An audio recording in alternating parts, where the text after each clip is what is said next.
Merci beaucoup. Donc le SMILE, c'est la dernière technique qui est apparue il y a maintenant 4-5 ans dans le marché français en termes de chirurgie réfractive. Les premières publications remontent à 2008. La présentation du concept du SMILE avait été faite en 2006 à la AO.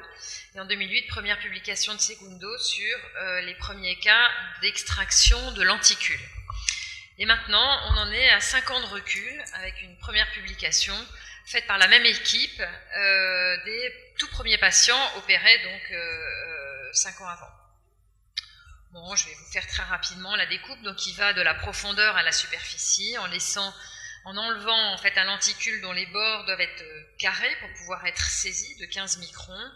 Et on choisit évidemment la profondeur à laquelle on veut que la découpe se fasse, sachant que la précision est inférieure à 4 microns, la précision de focalisation du laser. Le chirurgien a à gauche un microscope, un ordinateur ou un écran de programmation, à droite une interface laser, et je vais peut-être aller un petit peu vite. L'ablation, donc c'est essentiellement un problème de succion et de centrage, et ensuite, pendant 25 secondes, le laser va dérouler ces différentes étapes de la profondeur à la périphérie. On a donc un lenticule qui fait 6,5 mm de diamètre, une ablation totale qui ne fait que 7,5. Je vous rappelle qu'en LASIK, en général, on fait des capots qui font plutôt 9 mm et un peu plus, et une porte d'entrée qui fait, pour moi, 3 mm. On peut la régler comme on veut. On a réellement, c'est ce que je voulais vous montrer sur la topographie de droite, des zones optiques qui sont larges. Donc après, une fois que le laser est fait, il faut repérer les différents plans. On commence toujours par la surface. Ensuite, on repère le plan profond, et ça, donc, c'est juste sur quelques millimètres, pour pouvoir ensuite, avec le manipulateur, cliver, là aussi, d'abord le plan superficiel, c'est plus facile dans ce sens-là, ensuite le plan profond, et enlever ensuite, soit en appuyant sur la cornée, soit en rinçant, ça, chaque chirurgien a un peu sa technique, on enlève le lenticule. Là, c'est juste pour vous montrer le début qui passe, voilà. C'est juste pour vous montrer qu'on y va très délicatement pour repérer les différents plans. Ça a un peu de mal à passer. Là, je suis dans le plan superficiel, et puis ensuite, je vais aller dans le plan profond. Comme ça passe mal, je pense que je vais interrompre. Voilà, on y va doucement, et vous voyez, on va pas loin du tout avant d'aller délaminer. Ici, alors si on pouvait avoir le film, ce serait bien. C'est pour vous montrer un cas. C'est intéressant parce qu'en fait, le chirurgien, en fait, involontairement, est passé directement dans le plan profond. Et en cherchant ce qu'il pensait être le plan profond, il a un peu agrandi sa porte d'entrée, et on voit le bord du lenticule qui est très marqué. Et en fait, ça veut dire quoi? Ça veut dire qu'il est passé directement dans le plan profond au lieu du plan superficiel. Et là, pour aller rechercher le plan superficiel dans quelque chose qui est mou, c'est beaucoup plus difficile. Il faut y aller tout doucement, à la spatule, par le côté, jusqu'à obtenir une toute petite amorce, et ensuite disséquer le plan superficiel. C'est la raison pour laquelle il faut toujours suivre le même ordre, et c'est la raison pour laquelle on y va tout doucement pour pas partir sur une fausse piste. La vie ne serait pas drôle s'il n'y avait pas quelques complications. Au moment de la planation, en fait, l'étape cruciale, c'est vraiment l'étape du laser. Hein. Et au moment de la planation, vous voyez, on cherche un peu à centrer le traitement au mieux. Et je ne sais pas si vous voyez, là, il y a des petits dépôts. Je ne suis pas sûre que ça passe énormément. Chose qui se voit. Et hop, au moment de l'ablation, au moment de la découpe du laser, on a ce qu'on appelle des black spots.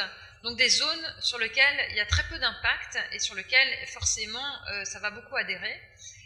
Deuxième plan, même cause, même effet. On a là aussi des zones de black spot. Heureusement, je fais ma porte d'entrée très périphérique, parce que sinon j'aurais été plein dans le black spot, j'aurais jamais pu l'enlever. Bon, le résultat de ça, c'est 25 minutes pour enlever le lenticule. C'est pas tout à fait agréable, ni pour le patient, ni pour le chirurgien. Donc sur le premier, on aurait pu interrompre la procédure en fait au départ, parce qu'on voyait la zone. Là ici, rien du tout, mais pendant la découpe, il y a aussi une énorme zone qui là cette fois-ci concerne vachement plus l'axe visuel. Et là, ce traitement-là, j'aurais pu l'interrompre là, à ce stade-là, parce que ça répondait.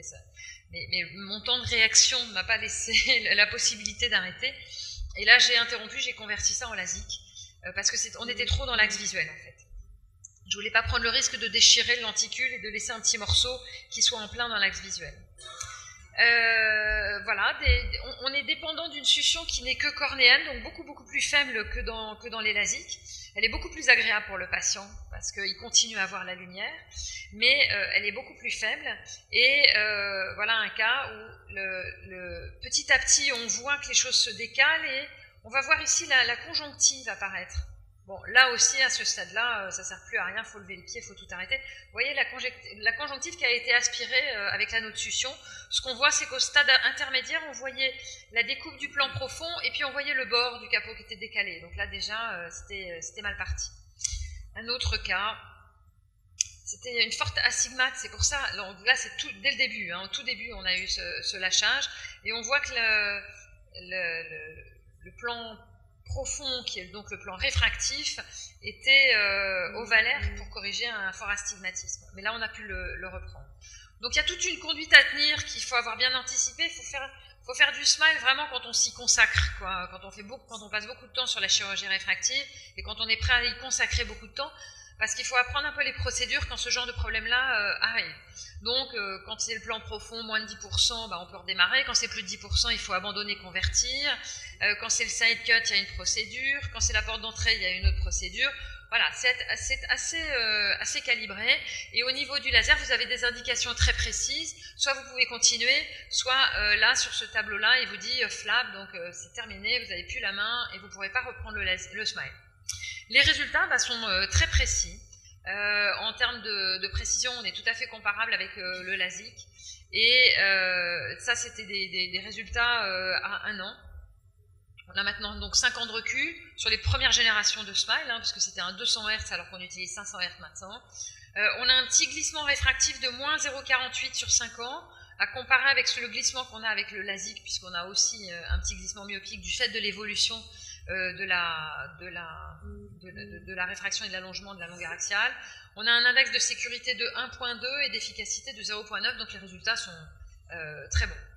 Bien sûr, nouvelles techniques, nouveaux espoirs. On a dit fin des ectasies, fin de la sécheresse, fin des complications du capot, et pourquoi pas, le smile va remplacer le LASIK. En fait, non, vous le voyez ici, on a une petite invasion épithéliale supérieure, on a encore des incarcérations dans les différentes manœuvres. On abîme un peu la porte d'entrée, on abîme un tout petit peu l'épithélium, et ça arrive qu'on emmène une partie d'épithélium qu'on ne voit pas forcément tout de suite en sortant du bloc parce qu'il y a un œdème et qu'on va retrouver le lendemain. Personnellement, je n'en ai jamais enlevé, c'est toujours en dehors de l'axe visuel et c'est pas évolutif. Bon. On a des SOS syndromes, puisqu'on a une interface, forcément, on peut avoir des SOS, on peut même avoir des infections. On a eu un cas assez sévère avec une infection bilatérale et comme vous le voyez, l'infection était déjà bien étendue quand il est arrivé chez nous. On a limité la casse, mais c'était quand même un cas bilatéral dramatique. Et il y a eu une publication de fluide de l'interface. Ça, c'est la complication qui me fait le plus peur parce qu'on passe très facilement inaperçu et que ça passe inaperçu et que les ophtalmos qui ne font pas de chirurgie réfractive ne connaissent pas cette complication-là. C'est important de savoir que quand on a une interface, que ce soit en LASIK ou en smile, si on a une hypertonie oculaire, il va y avoir une transsudation du liquide dans l'interface. Et donc, ce sont des patients qui vont avoir un petit œdème au niveau de l'interface, du coup ils vont avoir une impression de myopisation. Ce qui est beaucoup plus grave, c'est qu'en fait on va mesurer la tension de cette portion-là de la cornée, de la portion superficielle de la cornée, elle va être normale, alors qu'en réalité on a plus de 40, quelquefois beaucoup plus, dans l'œil. Et j'ai vu des gens comme ça qui avaient eu des hypertonies totalement méconnues pendant des mois et des nerfs optiques totalement fusillés. Donc c'est une information importante et encore une fois, faut le dire aux patients. Il faut dire aux patients quand ils iront voir un ophtalmo, il faut qu'ils disent qu'ils ont été opérés. La plupart oublient un tout petit peu toutes ces choses-là. Par contre, on ne voit plus les buttonholes, mais qu'on voyait déjà plus avec le femtoseconde. On ne voit plus les invasions épithéliales majeures. On ne voit plus les plissements du capot. Et les déplacements tardifs, là, c'était un accident. Je ne sais plus ce que la personne avait reçu dans l'œil 3 ans après un LASIK. Bon, le capot peut très exceptionnellement se déplacer à la suite d'un accident. C'est vrai que la fonction lacrymale est meilleure du fait de la préservation des plexus nerveux et qu'on a donc une sécheresse qui est moins importante et moins lente à régresser. Le bénéfice est significatif et ça c'est Alexandre Denoyer qui l'avait publié dès 2015. Maintenant, la fin des ectasies, c'est sûr qu'il y avait des arguments in vitro. On avait montré que c'était le side cut qui impactait le plus la résistance cornéenne, que la résistance cornéenne était plus forte dans les 40% antérieurs que dans les 60% postérieurs. Après, tous les modèles mathématiques que vous voulez. In vivo, les résultats biomécaniques étaient très contradictoires, on n'arrivait pas à dire. Et puis, voilà, un homme de 33 ans, moins 2, 25, donc pas grand-chose. Une cornée fine, certes. Je vous montre pas les images d'ectasie parce que bon, ça n'a pas d'intérêt.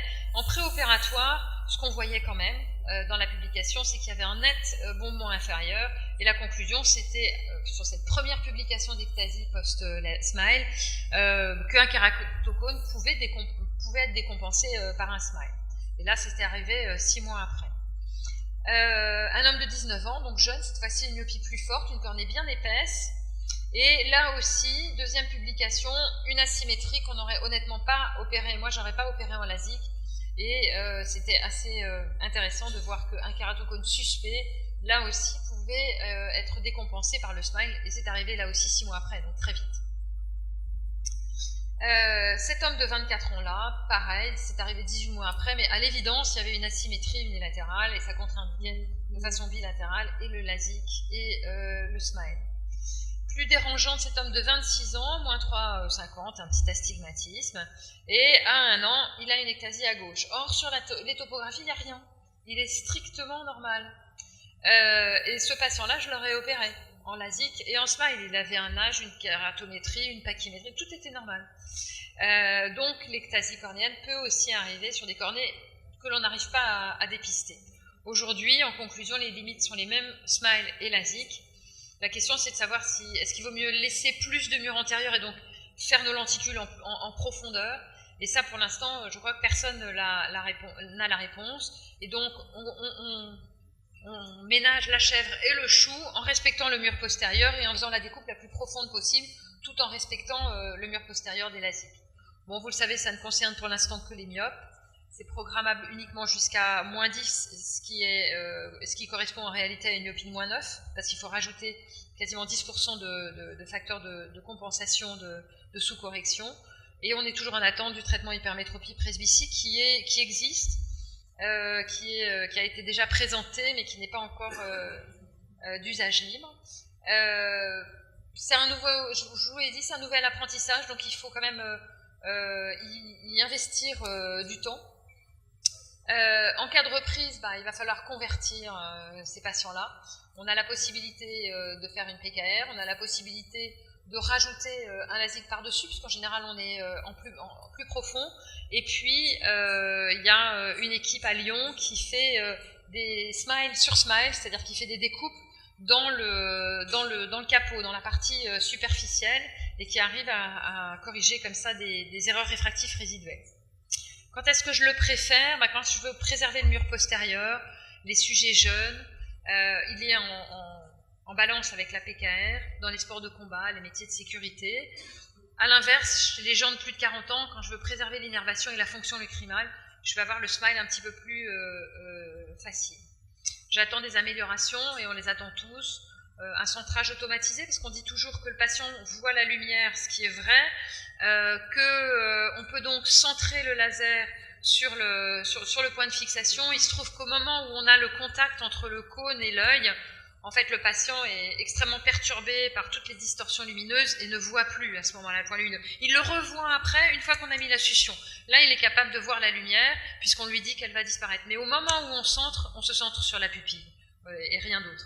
Donc c'est un peu la limite pour l'instant. Une reconnaissance syrienne pour avoir un traitement d'astigmatisme qui soit calé sur la pupille et le traitement des hypermétropies des presbyties. Je vous remercie. Merci Madame Adeline.